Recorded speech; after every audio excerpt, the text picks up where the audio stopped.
Hi, I'm Sunny Dean. And I'm Scott Drakeford. And this is the Publishing Rodeo podcast. In 2022, we both launched debut novels in the same genre with the same publisher in the same year.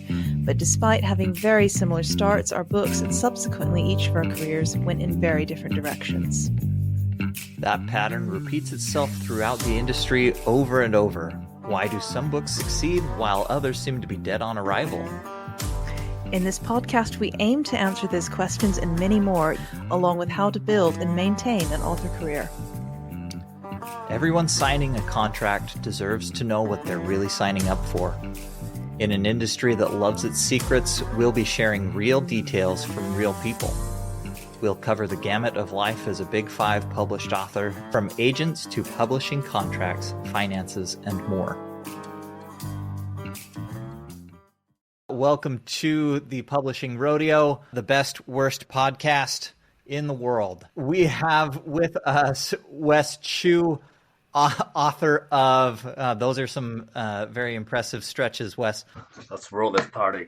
Author of most recently, The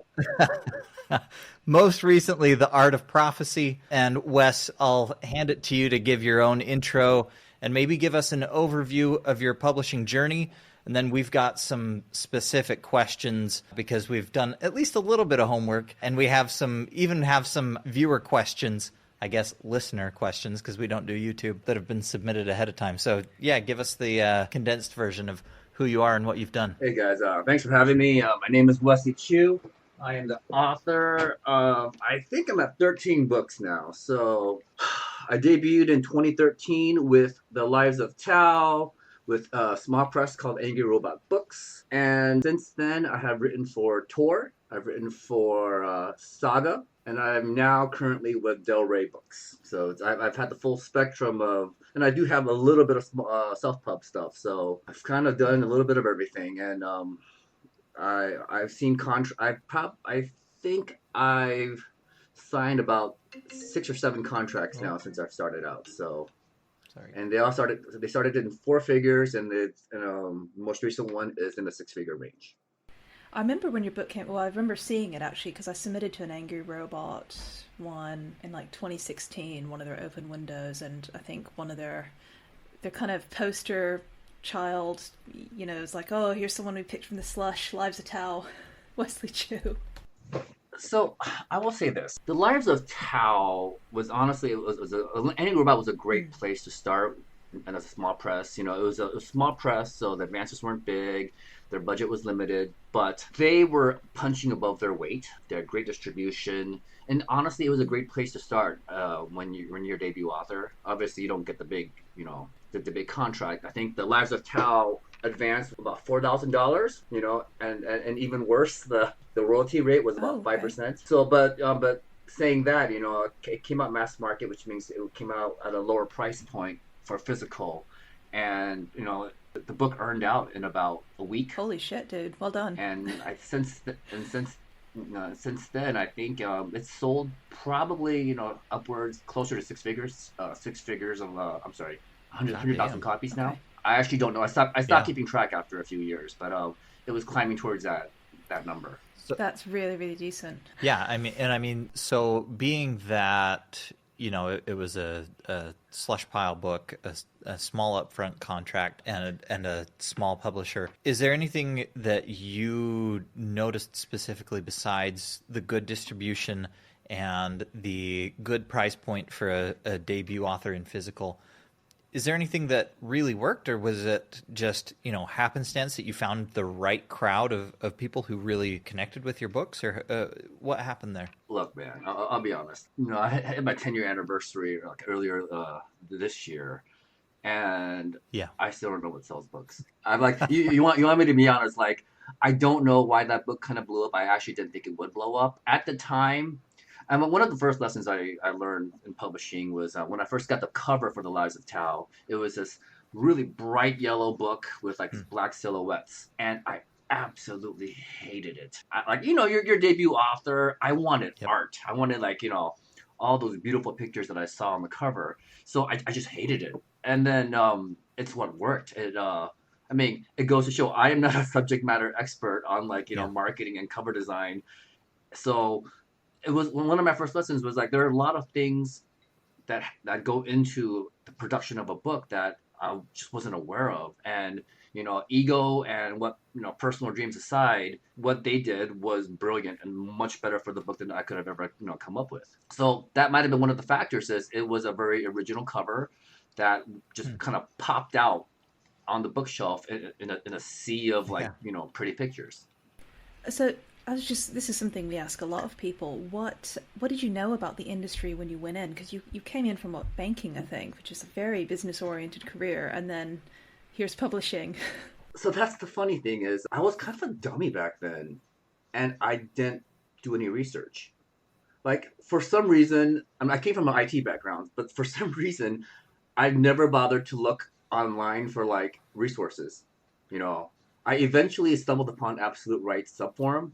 That's kind of like been a great resource for me in terms of like querying, in terms of like learning about like parts of the industry, learning about genre, learning about word counts. So, but that was really the only research I did. I wrote the book and I wrote a low fantasy in 2005, which is kind of like fantasy has always been my dream. And then, I wrote my first book. It's 180,000 words. It was a terrible book. And then in many ways, it was the most important book I've ever written because I really made all my mistakes there. So after a year of the book not going anywhere, I trunked it, got drunk for a week, and then wrote the next book, which became The Lives of Tao.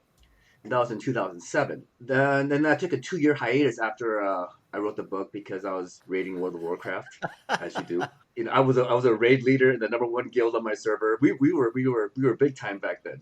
Yeah, that was a big time sink. I will say this: you will not have any better experience becoming a middle manager than running a guild of 150 kids and old people, like an entire spectrum of people who are all after like fat loops. And I as the recruiting officer was the gatekeeper, so I learned so much like managerial skills doing that. I didn't get paid for it, but whatever. But yeah, so after my World of Warcraft days, I kind of like brushed the Angry Robot open submission of 2012. So they had that open submission. I found out through Absolute Right, and for that 1 month in April, anyone can submit to them. So I submitted The Lives of Tao, and at the end of the day, they had 955 submissions. Out of those 955, I think they asked for partials from 65, fulls from 25 or 24. And then out of those, 5 people got deals, and I was one of those 5. That's amazing. So it's kind of like publishing through Thunderdome or something.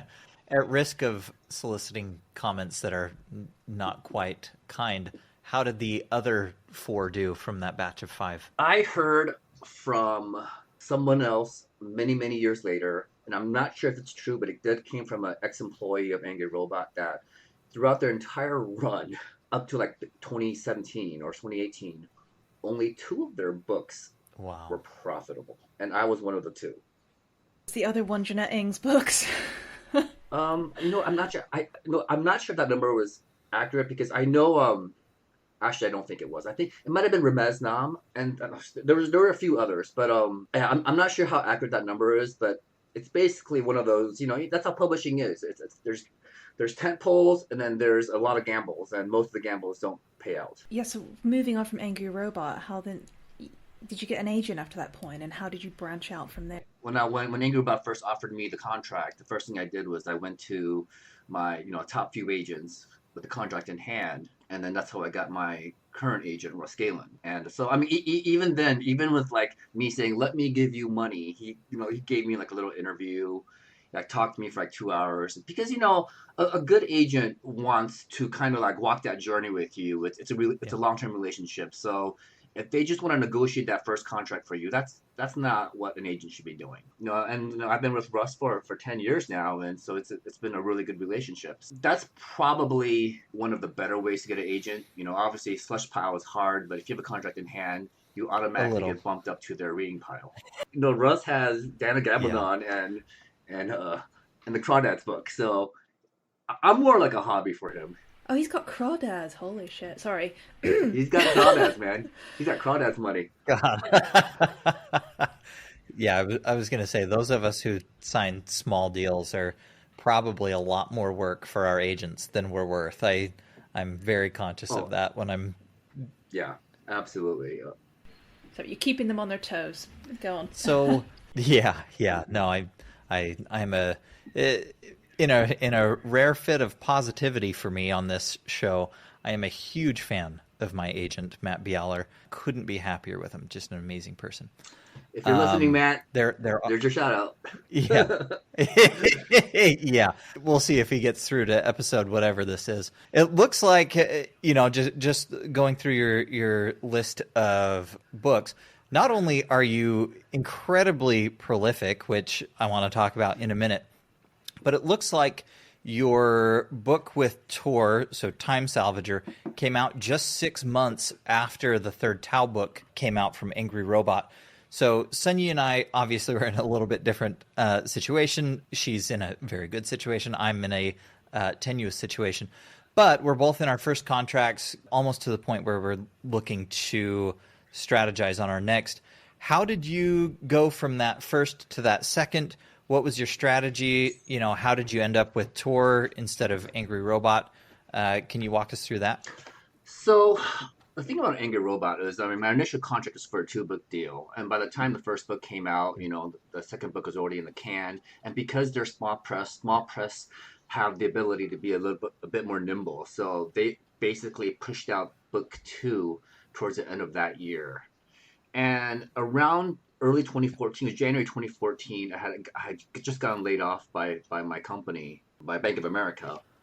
And I had a job offer the next day from Chase. That's kind of at that moment where I kind of sat down and went, my writing career is doing well, but even though I wasn't making a lot of money, but it shows that maybe I have some of the chops it takes to actually make a career out of it. So I made a deal with my wife, and she was like, look, you're going to have 2 years to make something of yourself, or you're getting a job. So I wrote 2 books a year for like 3-4 years because I really just hated working. And that was my motivation, was I really hated my job.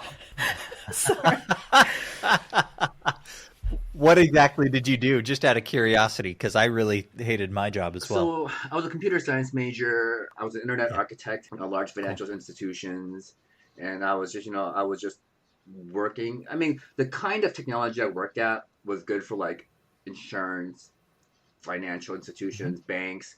It just like, it wasn't even cool technology. It was more like middleware, tedious stuff. So, and honestly, I'll be honest, I sucked at it. I was not good at being a software engineer. I was not good at being at IT. So in a way, I finally, thank God I found publishing because I am now unemployable. I have nothing to fall back on except for my ass if publishing ever fails. Well, desperation makes for good motivation. Desperation was my motivation. So I think what happened was, after the 2-book deal, Angry Robot wanted to finish the trilogy. It was a very successful series for them. Yeah.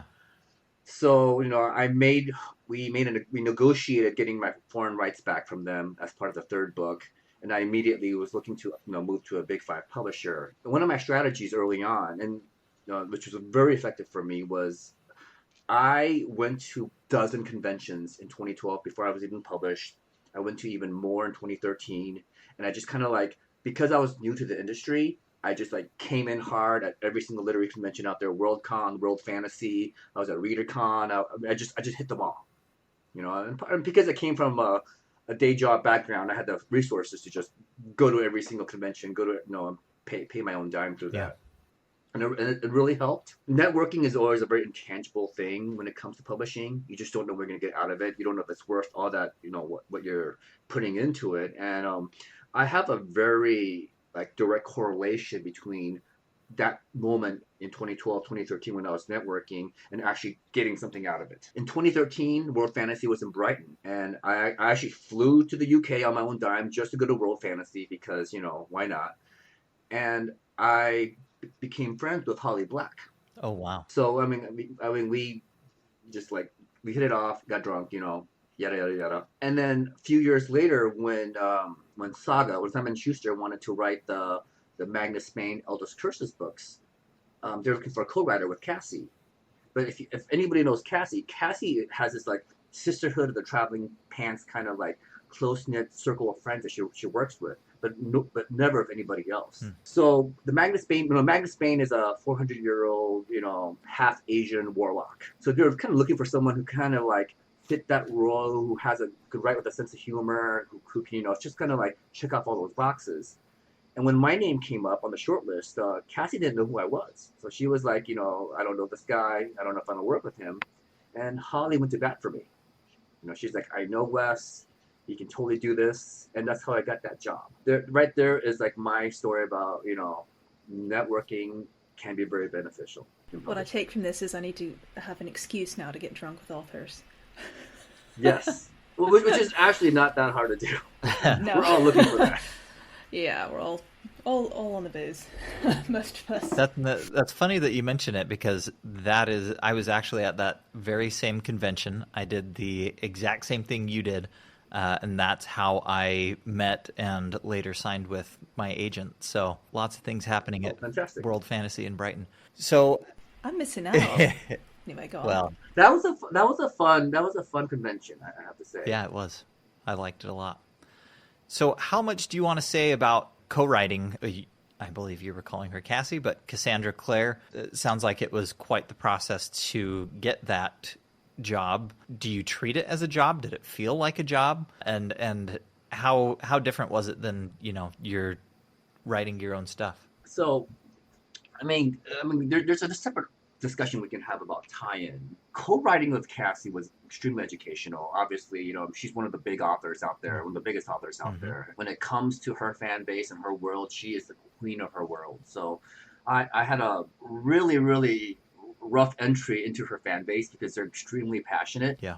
so it was kind of a learning curve for that. And I gotta say, I learned a lot about writing, learned a lot about world building, and I learned a lot about how to create intricate relationships within her world that kind of grab certain segments of fan bases that kind of like really make them super fans. So it was a great experience.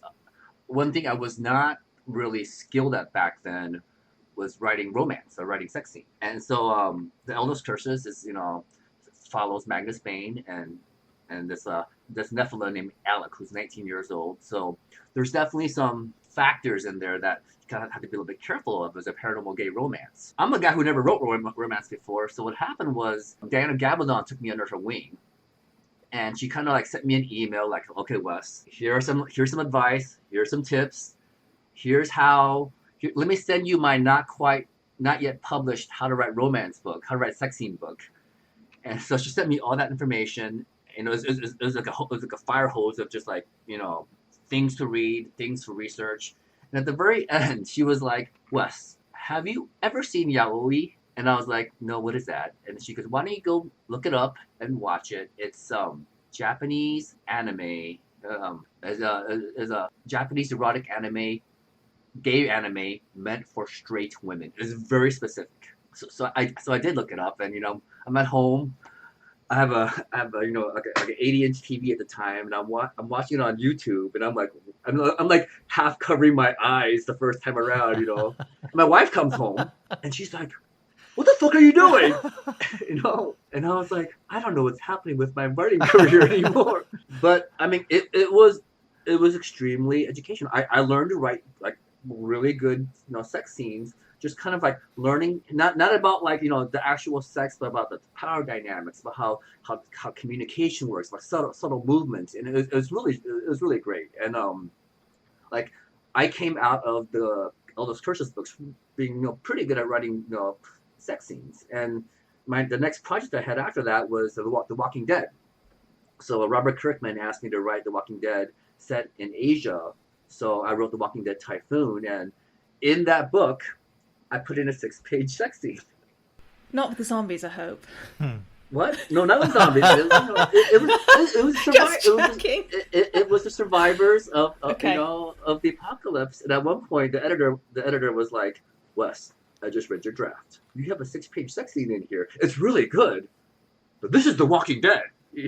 And I was like, look, man, what else are you gonna do in the middle of an apocalypse? And if you're a sex page, and she's like, it's gonna have to be only a page and a half. And I'm like, you're not fucking right. You know, is what I told her. I think so. I think it ended up being like a page and a half, but you know, that I was need my to learn foray these into it. skills.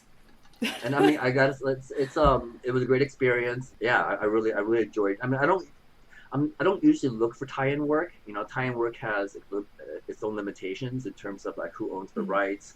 You know, it's usually you get an upfront fee. You get very little, if any, royalty with it. So, but in terms of The Walking Dead and the Cassie books, I really enjoyed that experience.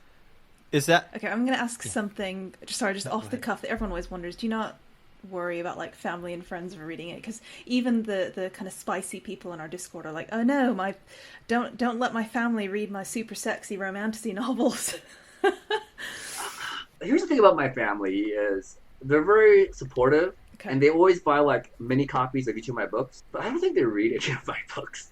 Yeah, mine as well. You know? So I'm always like, whenever they always tell me that, like, oh yeah, I got more copies of your book, and I'm like, well, the important thing is that you bought it, Yes. not that you read it. Okay, let's just be honest. Okay, Yeah. I love my yeah. readers, but the most important part is that they actually bought the book. Yeah, that's true. I think my mother said to me very early on, like, oh, we're very proud of you for writing this book, but I'm not going to read it because I don't like books like this. It's like, yeah, that's fine. Please don't read it ever. I mean, early on in my career, I was actually kind of angry about it because Rowan Tan, the lead protagonist for The Lives of Tao, is named after my nephew, and then the Cameron, who is Rowan's son in that series, is named after his younger brother. So because this is before I had kids, obviously, but I had this. I basically like named characters after family and friends, and and he didn't read the book. But then I got over that. I got over that real quick. Yeah, I just wanted to know whether you got into IP work, being both the Walking Dead book and the co-writing. Did you get into that intentionally? Like, did you go to your agent and say, hey, I'm interested in doing IP work, and your agent then went and found that? Or did it just come about organically? How'd that happen? This is a really good segue. I got into IP work after my tenure at Tor Books. My time at Tor with the Time Salvager books was a little on the traumatic side. Oh boy. I mean, look, not gonna lie, I kind of had PTSD after Tor. You know, You're not the first person to say that. I know it was very traumatic at some points, and like I just wasn't ready to like write something original after that time period. Yeah, and I was very fortunate that those projects kind of fell into my lap. Do you feel like going into that series at all and talking about it to the extent that you can? All right. Yeah. So I'm gonna speak at a very high level. Tor signed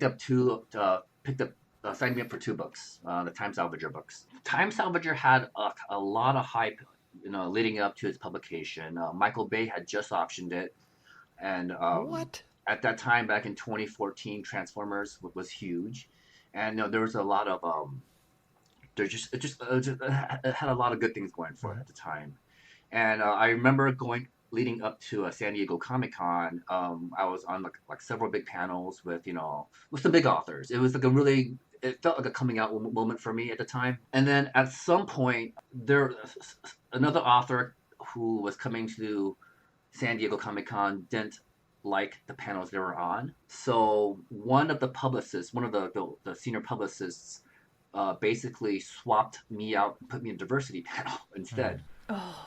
And I complained. I was like, I mean, it felt to me exactly like it sounded. Yeah. The diversity corner, yeah.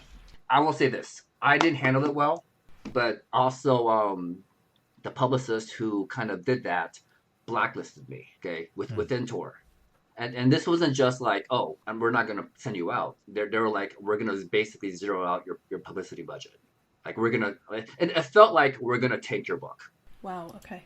Here's the thing about when you are at a publishing house, your editor is supposed to be your champion. Your editor is the person that kind of goes out there and is like supports the book, helps sell the books to the sales team, the publicity team, and all that. Mm-hmm.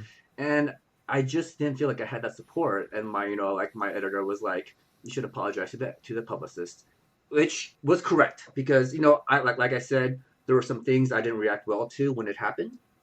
So I did apologize. Did the whole kowtow thing, and it didn't really matter. So after those 2 books, I came out of it just like kind of traumatized, because like when you spend, a year or 2 working on a book, or 2 books, 2.5 years, and then it kind of falls through the crack like that, and because of reasons like that, it kind of hits you in a really hard way. Yep.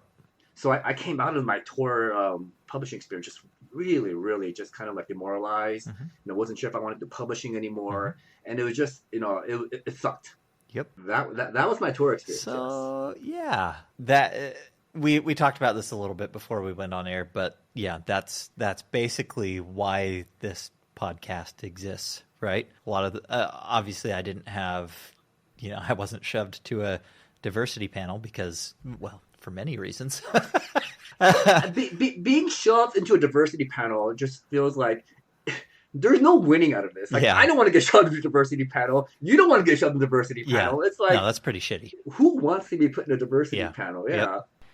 I refuse to do them. I refuse to do the neurodiversity panels now. Like, no shade on people who choose to do them, but it's just like, it just feels like they're giving you like a kind of token effort almost. I will agree with that, but here's the thing also is, it has to be done. Somebody's got to put in the work. And now, like, because the argument is, well, like, white male authors shouldn't be doing diversity panels, so they should be sitting and listening. But if they're sitting and listening, then who's going to be talking?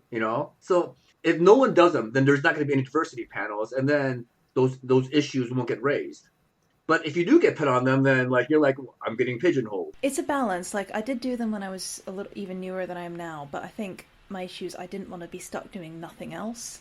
And there was a period of time where that was like kind of the only panels that basically the few cons I was going to were like really interested in me doing. And I was like, well, I want to just talk about like actual book things if I go sometimes.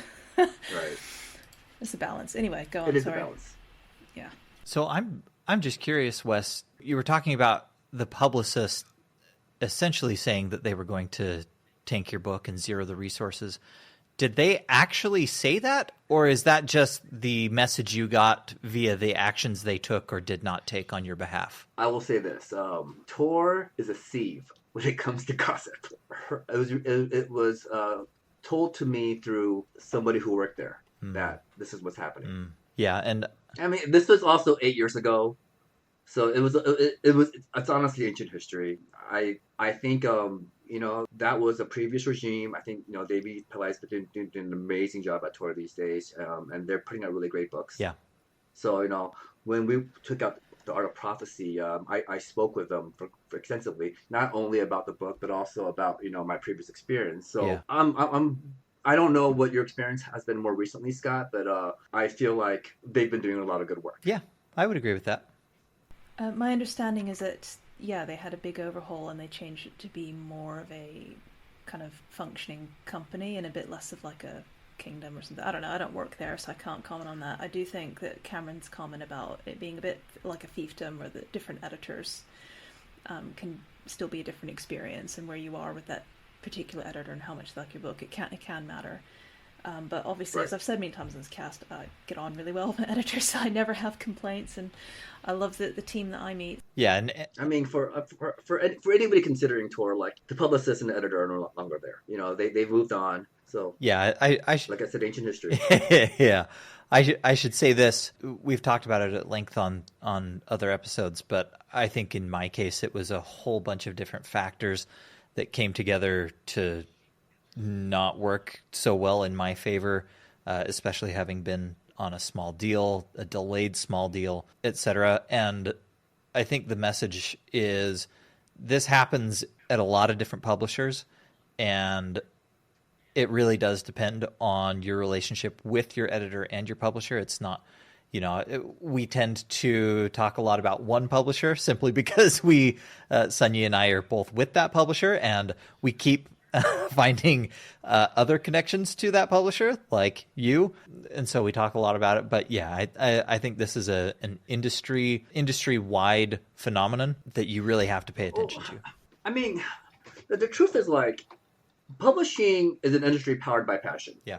Okay, because especially on the corporate side, I mean, no one's really doing it for the money. Yeah. And then on the author side, there are far better ways for all of us to make money than gamble with a publishing career. The ramp up it takes to kind of like get that first book published is usually many years, because it's that learning curve of learning how to write. It's that period of getting an agent. It's that getting that first book deal. Anybody who goes into publishing saying I'm gonna try to use this to make money, they're doing the wrong thing, man. So because it's an industry on the author and editors on the publishing side built by passion, then you are not as disconnected from the product as most industries would be. And because of that, then once you have that subjective kind of mindset and everything, then that's when all the lines get blurred. Was there a point in your career where you kind of made that jump as well to like, this is a thing you're desperately doing against the clock, so your wife won't send you back to work, and it suddenly became lucrative and stable-ish? I think, well, two things. I think by the end of 2014, I basically recouped whatever income I had. I took a 95% pay cut to become a full-time writer. I think by the end of 2014, maybe early 2015, I basically kind of like, my earning potential had like recovered that amount. Wow. And on top of that, I mean, that was the first indication. Second indication was that I think 6 months after I became a full-time writer, like any knowledge I had of like IT like went out 1 year. It's like I had a finite amount of brain space, and in came writing. Like I couldn't even log into a Unix system after 6 months. I was like, I forgot everything, And then that's when I realized that I am no longer employable. Especially in IT where like everything moves so quickly. That's true. It's an alien world to me now, so I have nothing to fall back on. No, that every person listening who starts out with a smaller deal or mid list is going to be like cheering for you right now. That's fair. We probably on the balance have a lot more horror stories than positive ones coming through though. Yeah, it's nice to hear the good ones. I mean, I get asked a lot about like what keeps you writing, and the answer I often give is that because the money's rarely there early on. Even if you sign a really like let's say you sign a $300,000 deal. That's a significant deal. That's for 3 books, assuming for 3 books. And that's $100,000 a book, which is very, very fair. When upon signing, which is now broken up into 4 pieces, you're looking at $75,000. $75,000 to get you going. It's not going to get you very far in this day and age. The vast majority of writers still have day jobs. The career writer is a dying thing, and there's just very few of us. I always say there's something there has to be an intangible variable, a tangible asset that keeps you going, that kind of feeds you while the money's not there. It's the love of writing, it's the love of storytelling, it's the dream, it's the craft, whatever it is. But that has to sustain you until you get to a level where suddenly, okay, now this is a career where I can kind of like go in full time. And honestly, most writers don't get that far. Most writers don't quit that day job because that ramp up is so difficult. Like I said, I debuted in 2013, and I remember I think around 2016, 2017, I kind of like went back in time to like my debut year, and I kind of tracked down all of my debut author friends that that I kind of like came out with, and I think it was something like 98% of my debut class no longer were writing. Yep. I have this theory that like the average career for a writer is about 5 years, which incidentally is just long enough to complete a 3-book deal. Yep. I honestly believe that anybody has a book in them if they want to write it. Just a matter of grit and determination. And once you get 1 book out, you could probably get 3 books out. You could complete that deal. But it takes a very specific kind of person to make a career out of it, to kind of like not only continue writing those, finishing that deal, but having success to keep going, and then having the mental fortitude to kind of keep writing, because it is a tough career. I mean, I had a long discussion just about 6 months ago, like after COVID, and it was like there's a mental health cost to publishing that doesn't get spoken of enough, in terms of how the industry works, how we're compensated, and how really we're exposed to the public when it comes to how reviews are done, how little control we have over the product that we put out. Yep. I think that's what most people don't understand. Even getting into the industry, Wes, you said you didn't do a whole lot of research coming in. I thought I did a lot of research coming into the industry, but all of my research was on how to make it to the top, how to give myself the best chances of becoming, a household name with my writing, etc. It wasn't a lot about like, what are the prospects? What probabilistically, how much money am I going to make at this, even if I make it into the industry? And that's what I hope people take away from this. Like Sun Yi with her deal, the equivalent is kind of like she's a first-round draft pick in the NBA, right? Or take your sports league of choice. I don't have but a clue what that means. I hope listeners do. They get paid. They get paid a lot of money, and even a first-round draft pick doesn't always pan out. But the difference between in the NBA, for example, the difference between a first-round and a second-round draft pick is enormous in terms of the amount of money they make up front, the probability that they're going to stick around in the league, that kind of thing. And it's a pretty good analogy simply because there is this funnel and people like Wes who climb their way out of the funnel and make a really good career out of an initial small deal are few and far between. Basically, I'm the seventh round draft pick that somehow is still in the league after like 10 years. Yeah, you are Jokic who became the MVP after being picked 40 something. Anyway, yeah, the odds are long. You can do it, but you better fucking love it if you're gonna put in the time and the effort and like Wes said, expose yourself to the inevitable abuse, whether it's good natured or not. It feels like abuse at times when you're putting your work in front of people, right? Did you ever feel? Go ahead. I was going to ask if you ever felt like you were burning out just from the sheer volume of books you're putting out, the different things you're doing to kind of build a career there. Oh, I'm absolutely burned out. Okay. Absolutely burned out.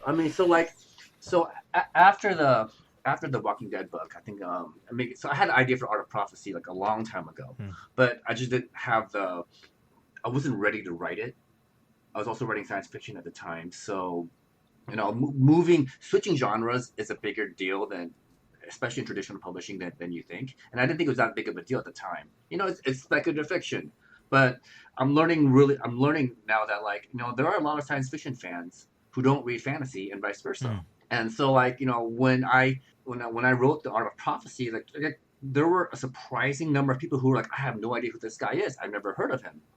And I'm not saying I'm a big name or anything, but I just always assumed that speculative fiction was just one pot, and we all read both. So I wrote the partial for the Art of Prophecy in 2019. For people who don't know what a partial is, it's instead of writing the whole damn book, you write just a small segment of it, and then your agent takes it out to sell them. And if somebody buys it, then you finish it. In many cases, it's a great way to sell a book, but you have to be at a certain level to kind of pull that off. Yeah. And also, there's something to be said about after you sell the book, you actually have to finish it, which kind of sucks. But in my case, so we sold the Art of Prophecy to Del Rey Books for a very healthy deal. It's for a major deal. Nice. And then COVID hit. So COVID kind of because before COVID, I had the house to myself. Okay. And then we had a kid in 2016, but generally it was the house was mine. I worked whenever I wanted. Sometimes I worked 22 hours a day. And part of it is because I'd be playing video games. I would write, it's kind of whatever lifestyle I had, it was great. And then COVID hit, and then everybody was in my house all the time. And then I had a baby. I had another baby. So I had a COVID baby. So I managed to get the Art of Prophecy done in 2020. But then the sequel, The Art of Destiny, which is scheduled to come out in October of this year, just killed me. And it's I was able to kind of get my brain together and put out The Art of Prophecy, but then my brain broke. And I went from writing 2 books a year earlier on in my career to writing a book every 2 years. Mm-hmm.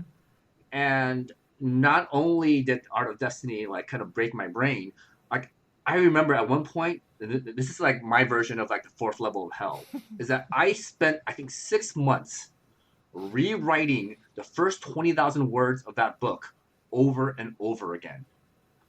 I just couldn't get past that section. It didn't make me happy. And I know you're supposed to just move on. That's what they're supposed to do, but I just couldn't do it. I rewrote it. I wrote it from different points of view. I like mixed things around. I threw it away. I brought it back. It just, that whole process just kind of like I am so burned out right now, you know, and that's just the way it is. I mean, unfortunately, my revenue streams are rather diverse. Like I don't, you know, I actually have I make money in other ways through publishing other than selling books, and that kind of saved me a little bit. You know, I sell a lot of TV options, and that, you know, that's been a lifesaver for me. You don't have to give specific numbers, but I'm just curious if when you go into option negotiations, do you have like a minimum floor where you're like, I don't accept less than this for an option? For options? Yeah. It depends. Okay. Look, do you have any other offers? Because it's kind of like a book deal. If you only have one offer on the table, you have one offer on the table. And the question is, do you feel like you'll get another offer later on or not? And then it also comes down to who are these producers who want to option your book? Do they have a track record? Early on in my career, I went for the money because, you know, the odds of an option ever getting purchased is fairly low. Okay. At one point, you know, I think it was something like there's 700 projects in development in Hollywood. Okay. They option a ton of stuff, and like, you know, 98% of it dies on the vine. I made that number up, but like the majority of it dies on the vine. So, you know, go for the safe money. And that's what I did early on in my career. I think so far I've sold maybe 7 options now. Wow. Since I began publishing. But later, after the initial, like, you know, options of free money is, I stopped going after the free money.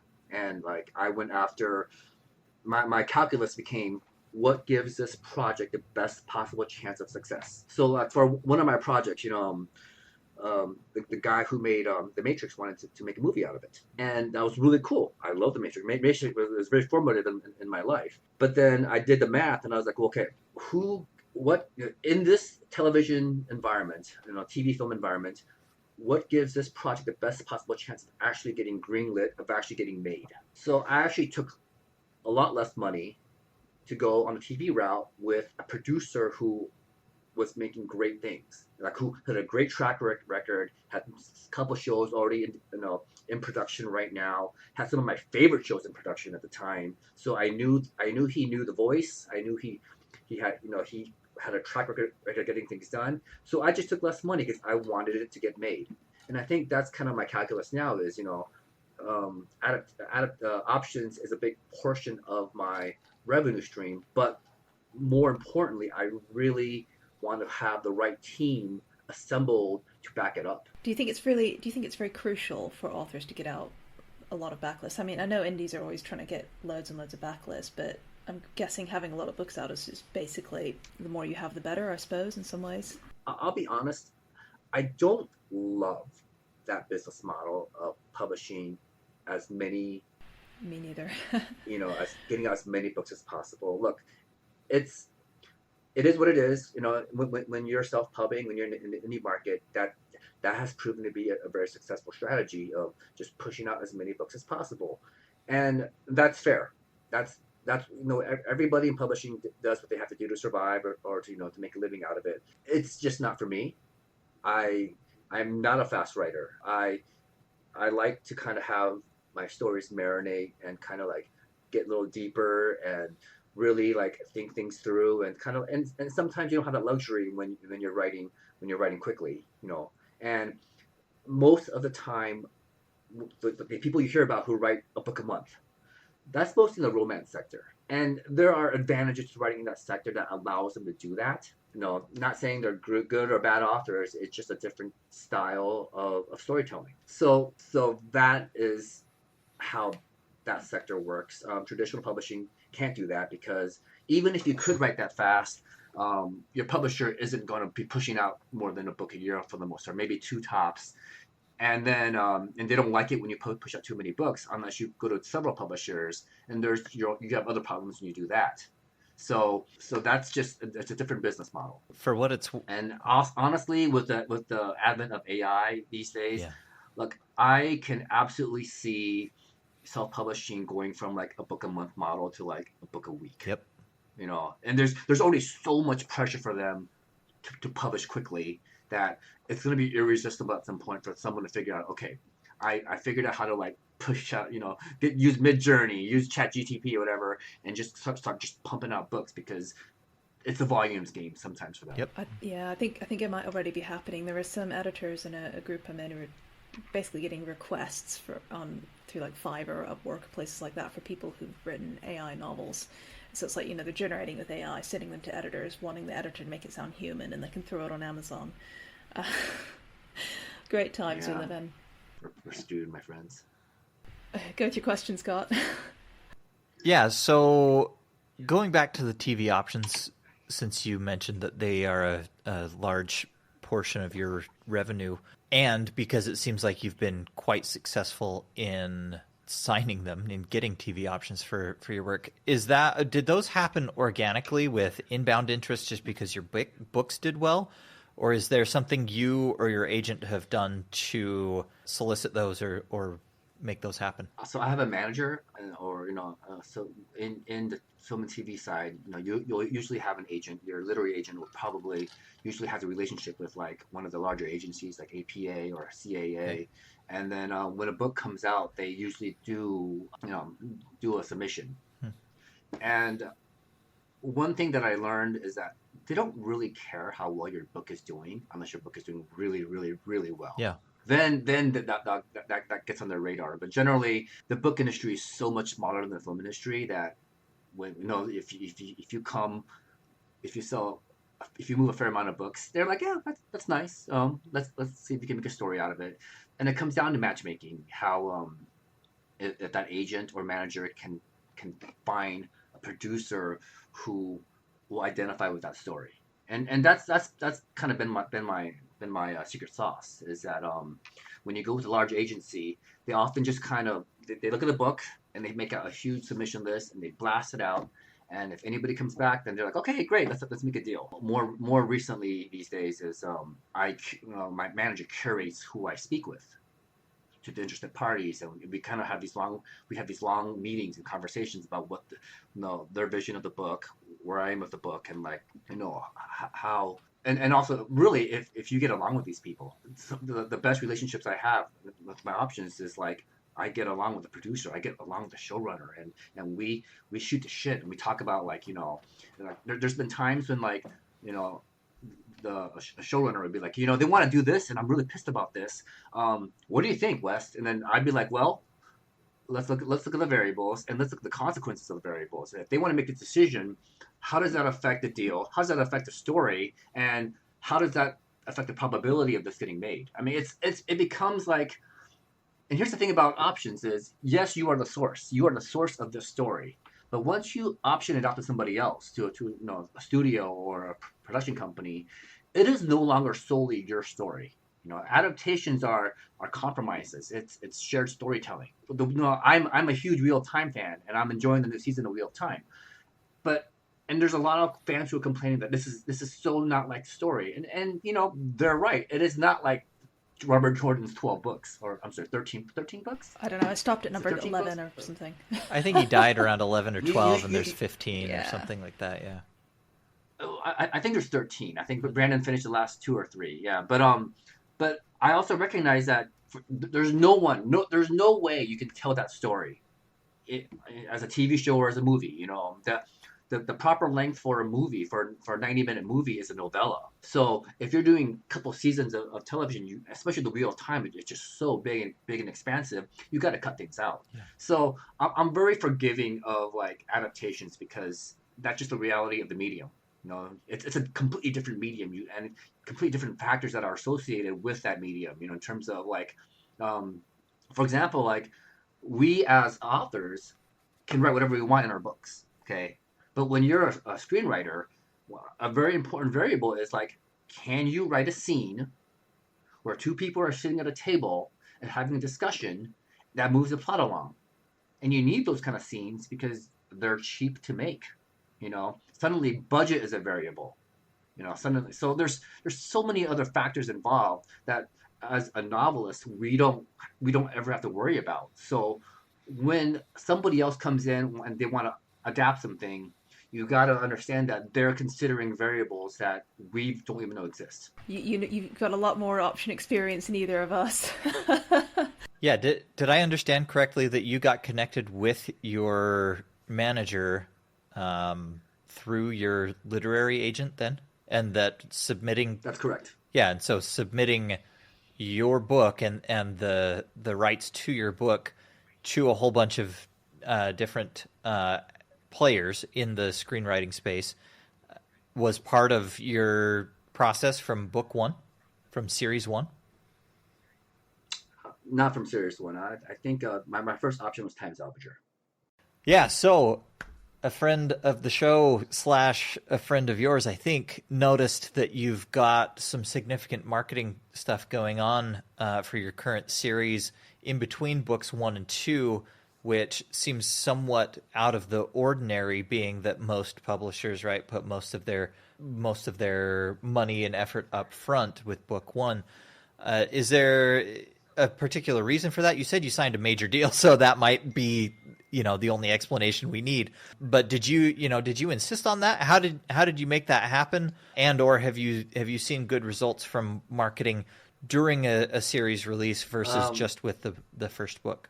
I'm not gonna lie, I have no idea what you're talking about.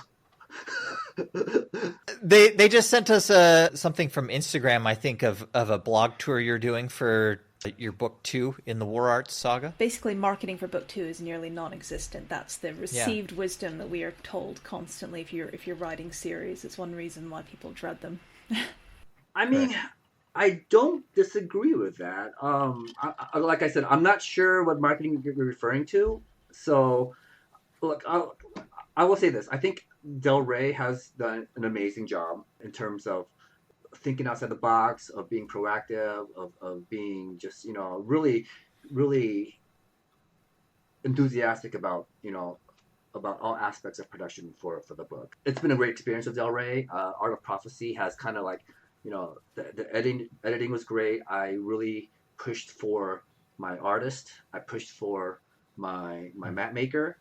And, and really, I feel like it's been an incredible product. A funny thing about the Art of Prophecy, the cover artist is a woman named Tran Nguyen. The map maker is a Korean woman named Sunga Park, and my editor is Indian. And then the production designer for the book is Latino. So it feels like everybody involved in major steps of the production was a woman of color, and a lot of it was just by design, and a lot of it was just just being serendipitous. But the thing is, they solicited my feedback every step of the way, so I really appreciated that. I also think that the Art of Prophecy came out at a difficult time. It came out, on the tail end of the pandemic, or actually in the heart of the pandemic. And then it came out right when Romanticy has just gotten huge and is eating everybody's lunch. So because of that, publishers may are focused now more on many romance and speculative fiction. Not everything's hitting. Now, as for the book 2 marketing that you're talking about, I'm not sure what you're talking about. So if you have that insight, let me look it up right now. It may have been a blog tour that you already did. It looks like just a blog tour for. You know what? I know what you're talking about. Are you talking about so what happened? What interestingly, so the Art of Prophecy came out in the UK. Yes. It was Daphne Press, and that came out almost a year later after Art of Prophecy came out in the US. And the thing about the UK publishers right now is like they're doing a lot of interesting things. They're doing more like special editions. So like Art of Prophecy has like 3 special editions in the UK. And it's really cool. There's the Broken Bindings version, there's the Waterstones exclusive version, and there's the Daphne Press version. And so they're thinking a little bit more outside the box of how do you reach a larger audience with more specialty or more like just more creative ways to kind of like find readers. So they did a blog tour. They hired a PR company, and that stuff pays dividends kind of like months down the line, because eventually someone's going to see it or someone's going to find it, and hopefully you create that kind of organic viral kind of feedback loop that gets more readers. Yeah, we love Daphne. We had her on for one episode, and just in general, I was this past couple of years really impressed with Daphne and Titan and Harper, and just in terms of the marketing that they're able to do, and the ways in which they're very creative and very, I guess, aggressive in a good way, getting their titles out there. Right, because the UK market's 5 times smaller than the US market, and and the UK publishing scene has always been kind of a quiet monster for a while. So it's nice to see some disruptors come in and just kind of like try new things, and and change the model a little bit, so that it's not just we're going to put a book out and then never hear from them ever again. So I've heard that 5 times smaller market from several people. I think Sunyi included, and she lives in the UK. So who am I to question?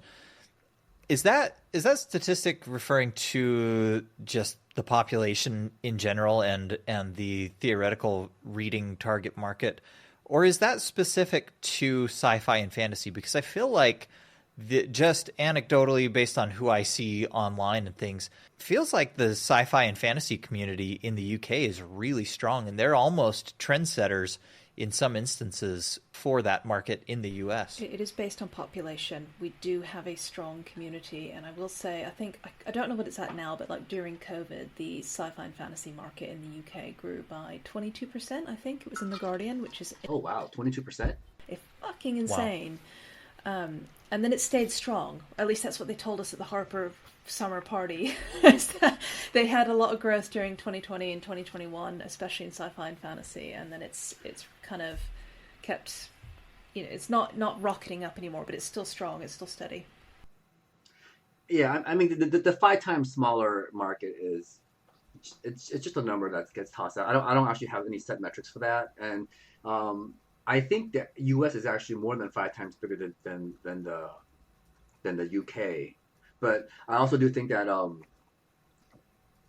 I think the European market and the UK market have always been a little bit stronger in fantasy than the US. But I don't have any set metrics to kind of like correlate with that, right? But saying that, I feel like the UK market has generally been more conservative historically. Really early on, I heard that like a UK editor said this of an epic fantasy series set in Asia. And this wasn't to me, it was to somebody else. But they were like, it's kind of ethnic, isn't it? And that's, yeah. God. But that's, because the UK market has always been so focused on like, fantasy in general has always been so like medieval, so focused on like European, a European setting, Arthurian legends, So it was only really the past maybe 5-6 years that there's really been a real drive to see like not other voices, like other settings. There's so many more Asian settings now. There's so many more like African settings for fantasy, and it's really becoming like a golden age for readers, where now you can actually read stories that are set in places other than like where like knights and princesses lived. And if you still want the knights and princesses, they're there as well, so they haven't gone away. It's just now there's more, a whole lot more variety. Yeah. I mean, look, the majority of the stories are probably still set where there's knights and princesses. Okay. It's not like suddenly they're going to stop publishing like stories set in medieval Germany, but like it's just there's our options now, and people who and there are people who love that setting, who just want to read that setting. That's perfectly fine. But for those who want to say, okay, let's see what other cultural flavors affect these kind of stories, then they can do that too. Well, I'm out of questions, Scott. So if you've got any more, otherwise we can invite Wes to plug himself in his books. Where can people find you? Yeah, go ahead, Wes. You hit everything that I was hoping to ask. So I don't know where I belong online anymore, to be honest. I used to be big on Twitter or Shitter, or now X, whatever it's called. I find myself not there as often anymore, for reasons. And I haven't gotten into Blue Sky yet that much, so I dabble in there once in a while. So I'm kind of taking a step back from social media in general, but you can find me on Facebook at search for Wesley Chu. I don't even know my Facebook pages, to be honest. Search for Wesley Chu, right? My next book, The Art of Destiny, which is the book 2 of the War Art Saga, is scheduled for publication in October 10th of this year. So that's what I'm working on right now, and then book 3 hopefully will be handed in by late next year. And Wes died to write this book, so you guys better buy them. I know. The 3rd book might kill me, I'm not going to lie. You've been listening to the Publishing Radio Podcast with Sonia Dean and Scott Drakeford. Tune in next time for more in-depth discussion on everything publishing industry. See you later.